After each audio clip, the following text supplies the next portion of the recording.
Agencies जो होती हैं वो काफी बड़े लेवल पे ऑपरेट करती हैं और न्यूज निकालती हैं और उस न्यूज को इन न्यूज़पेपर और न्यूज चैनल्स को बेचती हैं। यहां तक कि सरकारी न्यूज चैनल जो हैं जैसे डीडी न्यूज वगैरह वो भी इसी न्यूज एजेंसी से न्यूज लेते हैं। न्यूज एजेंसी का जो स्ट्रक्चर होता है वो काफी बड़ा होता है, इनका ऑपरेशन बहुत ही बड़ा होता है, पूरे वर्ल्ड में इनके ऑफिसेज और रिपोर्टर्स होते हैं। इंडिया की न्यूज एजेंसी की बात करें तो press trust of India PTI, Uni United news of India, आपने एएनआई का नाम सुना होगा, एशियन न्यूज इंटरनेशनल, ये इंडिया की न्यूज एजेंसीज हैं। अगर मैं पीटीआई का एग्जांपल लूं तो पीटीआई की खुद की सैटेलाइट है।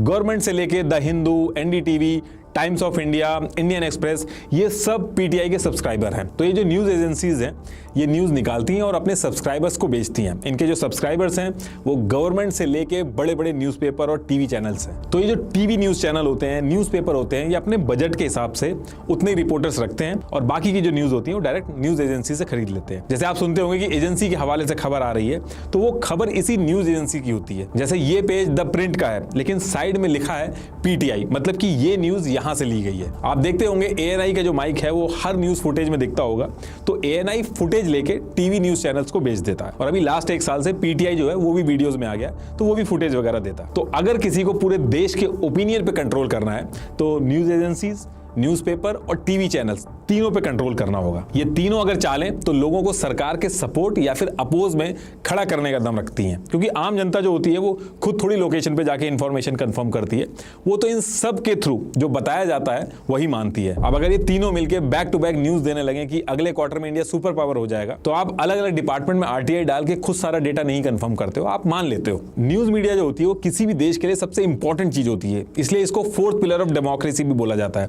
गवर्नमेंट का असली अपोजिशन जो होता है वो मीडिया ही होता है। दुनिया भर की गवर्नमेंट जब वॉर वगैरह पे जाती हैं तो सोल्जर से पहले न्यूज मीडिया को रेडी करती हैं ताकि लोगों को समझाया जा सके कि ये वॉर करना कितना ज्यादा इंपॉर्टेंट है देश के लिए। ये जो न्यूज़पेपर हैं, न्यूज एजेंसीज हैं, टीवी चैनल्स हैं, इनकी क्या मजबूरी रहती है कि आपको चाह के भी सच नहीं दिखा पाती हैं। तो न्यूज़पेपर की बात करें तो टाइम्स ऑफ इंडिया जो है वो इंडिया का सबसे बड़ा न्यूज़पेपर है और पूरी दुनिया में सबसे ज्यादा बिकने वाला इंग्लिश न्यूज़पेपर है। टाइम्स ऑफ इंडिया का एक न्यूज़पेपर करीब 48 पेजेस का होता है जो 5 रुपए में बिकता है। इस 5 रुपए में से 40% यानी कि 2 रुपए डिस्ट्रीब्यूटर और ट्रांसपोर्ट का होता है, न्यूज़पेपर बॉय वगैरह जो होते हैं। इसके अलावा एक पेज को प्रिंट करने की कॉस्ट 25 पैसे के करीब लगती है, तो 48 पेजेस के हिसाब से 12 रुपए तो प्रिंटिंग के लग जाते हैं। तो अभी जो मैंने न्यूज एजेंसी के बारे में बताया था तो उनसे न्यूज लेते हैं, उसकी कॉस्ट और स्टाफ की कॉस्ट जो होती है वो करीब 3 रुपए के करीब पड़ती है। तो टाइम्स ऑफ इंडिया जो न्यूज़पेपर 5 रुपए का बेचता है, अगर आप उसको कैलकुलेट करोगे टोटल तो 2 रुपए डिस्ट्रीब्यूटर के, 12 रुपए प्रिंटिंग के और 3 रुपए जो है वो न्यूज एजेंसी और स्टाफ के, तो ये उसको 17 रुपए का पड़ता है। तो अब क्वेश्चन ये है कि ये जो बाकी का पैसा है ये क्या अपनी जेब से भरते हैं? तो देखिए ऐसा नहीं है, बाकी का जो पैसा बचता है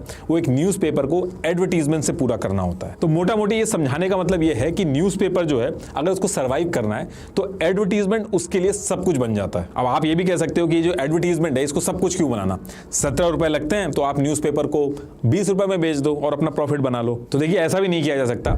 टाइम्स ऑफ इंडिया ने जनवरी 2022 से जून 2022 तक डेली 16 लाख न्यूज़पेपर घर घर में जाके भेजे। तो अगर वो न्यूज़पेपर का दाम बढ़ा के इसको पूरा करने की कोशिश करेंगे तो उसका सर्कुलेशन कम हो जाएगा और उनको बुरी तरीके से नुकसान होगा। और जो एडवर्टाइजर्स आते हैं वो भी नहीं आएंगे। बस एक द हिंदू जो न्यूज़पेपर है वो 10 रुपए का बिकता है और वो इसलिए बिकता है क्योंकि उसकी एक लॉयल ऑडियंस है और यूपीएससी वगैरह की जो प्रिपरेशन करते हैं वो भी इसको बहुत ज्यादा पढ़ते हैं। इसके बाद जितने भी न्यूज़पेपर हैं वो सारे कम में ही बिकते हैं।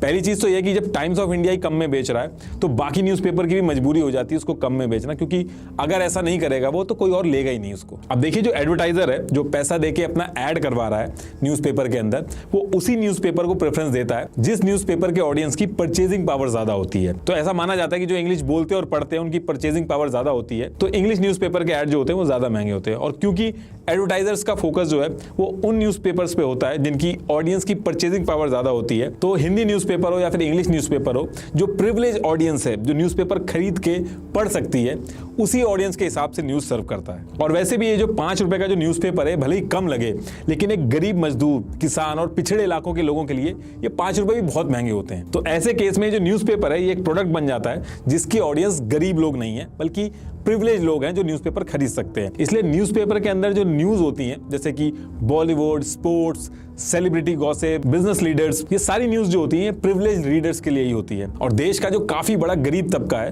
वो पूरी तरीके से कट जाता है न्यूज़पेपर की खबरों से। मुंबई, दिल्ली, बैंगलोर में 1 घंटे भी अगर बारिश हो जाए उस पर घंटों कवरेज चलती है, लेकिन छोटे छोटे गांव अगर पूरी तरीके से भी पानी में डूब जाए तो कोई नहीं पूछता है। टाइम्स ऑफ इंडिया देश का सबसे बड़ा न्यूज़पेपर होने के बाद भी उसका 2018 का जो रेवेन्यू है वो 10,000 करोड़ था और उसका जो प्रॉफिट था वो 681 करोड़ था। और ये जो प्रॉफिट मैं आपको बता रहा हूं देश के इतने बड़े न्यूज़पेपर के हिसाब से काफी कम है। इंडिया के सबसे बड़े न्यूज़पेपर से ज्यादा तो एक बल्ब बनाने वाली कंपनी कमा लेती है। और ये एक बहुत ही डेंजरस सिचुएशन है, क्योंकि जो न्यूज़पेपर कंपनी देश के एक बड़े तबके का ओपिनियन बना रही है और उसके बाद भी प्रॉफिट नहीं बना पा रही है, तो ऐसे केस में उसको कंट्रोल करना छोटे मोटे पॉलिटिशियन और बिजनेस के लिए भी बहुत आसान हो जाता है।